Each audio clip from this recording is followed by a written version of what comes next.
पूरे बजट के किताब में मैं ये खोज रहा था कि बिहार को विशेष राज्य का दर्जा वाला पाना किधर है। पिछले बजट में माननीय मुख्यमंत्री जी कह रहे थे कि भाई आर्थिक सर्वे हुआ है और 2-2 लाख रुपया 94 लाख परिवार को देना है। इधर इशारा करके कह रहे थे बीजेपी से कि अरे भाई दिलवा दो बिहार को दर्जा, तब न सबको देंगे।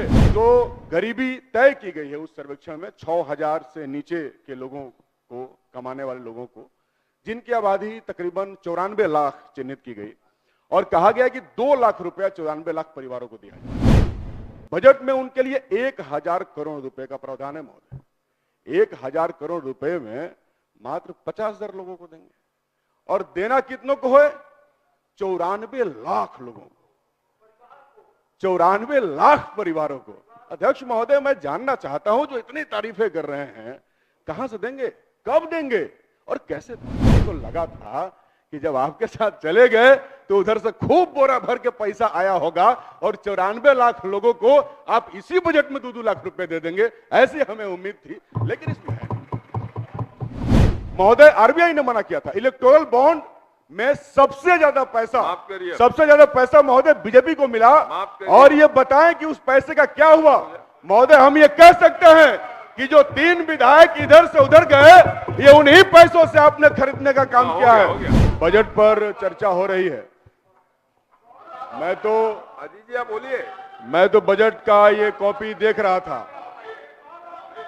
और पूरे बजट के किताब में, अध्यक्ष महोदय, पूरे बजट के किताब में मैं ये खोज रहा था कि बिहार को विशेष राज्य का दर्जा वाला पाना किधर है। हमारे जदयू वाले भाई लोग उधर गए हैं। पिछले बजट में माननीय मुख्यमंत्री जी कह रहे थे कि भाई आर्थिक सर्वे हुआ है और 2-2 लाख रुपया 94 लाख परिवार को देना है। तो इधर इशारा करके कह रहे थे बीजेपी से कि अरे भाई दिलवा दो बिहार को दर्जा, तब न सबको देंगे। तो हम पूछना चाहते हैं कि इसमें तो भाई विशेष राज्य का दर्जा है नहीं, तो कैसे दीजिएगा? ऐसे भी महोदय, मैं बजट को देखा, मैं चिंता तो भाई बिहार की जनता का करना ही पड़ेगा ना। अध्यक्ष महोदय, मैंने देखा कि बजट में बिहार का चेहरा नहीं दिखा और किसी भी बजट में अगर बिहार का चेहरा स्पष्ट नहीं दिखेगा तो हम उस बजट को समझ नहीं पाएंगे और यदि बजट राज्य की समस्याओं को चिन्हित नहीं करेगी तो उसका समाधान नहीं कर सकती है। अध्यक्ष महोदय, पिछले दिनों बिहार की सरकार ने आर्थिक सर्वेक्षण का रिपोर्ट प्रस्तुत किया। मैं यकीनन यह कह सकता हूं कि शायद बिहार की सरकार इस देश की पहली सरकार होगी जिसने खुद की आलोचनात्मक विश्लेषण देश के सामने प्रस्तुत की और स्पष्ट तौर पर दिखाया कि बिहार की वास्तविक हकीकत क्या है। और इस बार तो जो भी सरकार बजट करे, ये तो बजट बिहार की जनता के लिए होता है। तो मैं समझता हूं कि जो सर्वे है, उन समस्याओं को समझते हुए उसको समाधान करने की दिशा में बजट होना चाहिए था। लेकिन मैं देख रहा हूं कि ना ही उन समस्याओं को चिन्हित किया गया है और ना ही उन समस्याओं पर कोई विमर्श है। बजट में उस पूरे सर्वेक्षण से सिर्फ एक लाइन लिया गया जिसमें कहा गया कि जो गरीबी तय की गई है उस सर्वेक्षण में 6000 से नीचे के लोगों को, कमाने वाले लोगों को, जिनकी आबादी तकरीबन 94 लाख चिन्हित की गई और कहा गया कि 2 लाख रुपया 94 लाख परिवारों को दिया जाएगा। बजट में उनके लिए 1000 करोड़ रुपए का प्रावधान है महोदय। 1000 करोड़ रुपए में मात्र 50,000 लोगों को देंगे और देना कितनों को है? 94 लाख लोगों को, 94 लाख परिवारों को। अध्यक्ष महोदय, मैं जानना चाहता हूं, जो इतनी तारीफें कर रहे हैं, कहां से देंगे, कब देंगे और कैसे देंगे? माननीय मुख्यमंत्री जी तो बहुत याचक की दृष्टि में कह रहे थे, भाई कुछ कहो, उधर से पैसा मिला तो हम सबको ना एक के बारे में दे देते। अरे हमको तो लगा था कि जब आपके साथ चले गए तो उधर से खूब बोरा भर के पैसा आया होगा और 94 लाख लोगों को आप इसी बजट में 2-2 लाख रुपए दे देंगे, ऐसी हमें उम्मीद थी, लेकिन इसमें है। अध्यक्ष महोदय,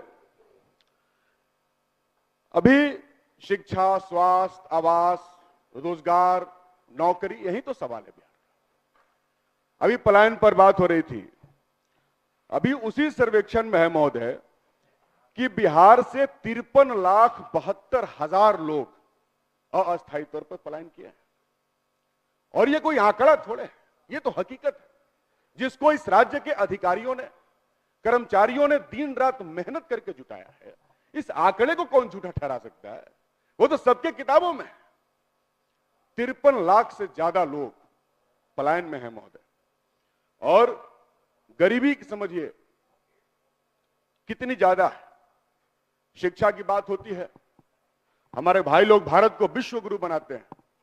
कैसे बनेगा महोदय, जहां अभी भी 2024 में मात्र 6% लोग ही स्नातक कर पाते हैं। मात्र 6% लोग, 0.58% लोग डिप्लोमा करते हैं आईटीआई, 0.3% लोग इंजीनियरिंग करते हैं और 0.6% लोग मेडिकल करते हैं महोदय। यह बिहार की वास्तविक हकीकत है। किसकी सरकार आई, किसकी सरकार गई, वो बात की बात है, लेकिन यह बिहार की तस्वीर है। और बिहार में इन समस्याओं के समाधान के लिए हमारे पास कोई एजेंडा नहीं है महोदय। 6,000 रुपया से 10,000 कमाने वालों की संख्या कितनी है बिहार में? कंक्लूड करिए आप महोदय। 10,000 से 20,000, 20,000 से 50,000। महोदय 6 मिनट समय था मेरा महोदय। तो महोदय अभी तो 3 ही मिनट हुआ। 3 मिनट कैसे हो नहीं महोदय, थोड़ा सा समय दिया जाए महोदय। 5 मिनट हो गया, 1 नहीं मिनट में महोदय, मैं वास्तविक हकीकत बता रहा हूं। 1 मिनट के ऊपर ये हालत है महोदय, ये हालत है। अगर 20,000 से नीचे कमाने वालों की संख्या देखिए महोदय, तो 81% लोग हैं जो 20,000 से कम कमाते हैं महोदय। आज इतनी महंगाई। अध्यक्ष महोदय, चलिए आंकड़ा लग रहा है कि नहीं सुनना चाहते हैं, मैं कुछ पॉलिटिक्स की बात कर लेता हूं। अभी भ्रष्टाचार पे बहुत चर्चा हो रही है महोदय, बहुत भ्रष्टाचार पे चर्चा हो रही है। कल सुप्रीम कोर्ट का एक वर्डिक्ट आया जिसमें इलेक्टोरल बॉन्ड को सुप्रीम कोर्ट ने रद्द कर दिया। वह इलेक्टोरल बॉन्ड जिसको 2017-18 में बीजेपी की सरकार लेके आई केंद्र में, जिसको चुनाव आयोग और सुप्रीम कोर्ट ने उसी समय मना किया था महोदय, आरबीआई ने मना किया था। इलेक्टोरल बॉन्ड में सबसे ज्यादा पैसा महोदय बीजेपी को मिला। और ये बताएं कि उस पैसे का क्या हुआ महोदय। हम ये कह सकते हैं कि जो 3 विधायक इधर से उधर गए, ये उन्हीं पैसों से आपने खरीदने का काम किया है। अध्यक्ष महोदय, भ्रष्टाचार के विषय पर और बात करने की जरूरत है महोदय। महोदय कृपया, महोदय 1 मिनट महोदय, 1 मिनट समय। अरे सरकार, अच्छा ठीक है महोदय, अब मैं बीजेपी के बारे में नहीं बोलूंगा। 1 मिनट समय। सरकार को भी जवाब नहीं महोदय कृपया 1 मिनट महोदय, 1 मिनट। आग्रह है महोदय, आग्रह हो गया। गांधी जी को बोलने दीजिए। पैनोरमा ग्रुप, जो सोचता है वो करता है। ये लो मुंह मीठा करो, आज मैंने अपना जॉब छोड़ दिया। अब हम पूर्णिया वापस जाएंगे। जॉब छोड़ दिया है? मतलब ये घर कैसे चलेगा? हम करेंगे क्या? और माँ बाबूजी क्या बोलेंगे?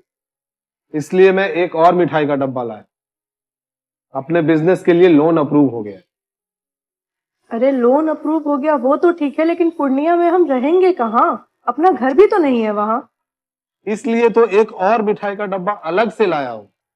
हमने पूर्णिया में घर ले लिया है, पूर्णिया के ई होम्स पैनोरमा में। पूर्णिया में पैनोरमा ग्रुप लेकर आए हैं ई होम्स पैनोरमा।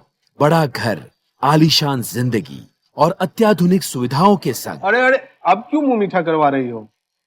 क्योंकि हम घर वापसी जो कर रहे हैं। घर वापसी की खुशी पूर्णिया में ई होम्स पैनोरमा के संग। E Homes Panorama, luxurious lifestyle redefined.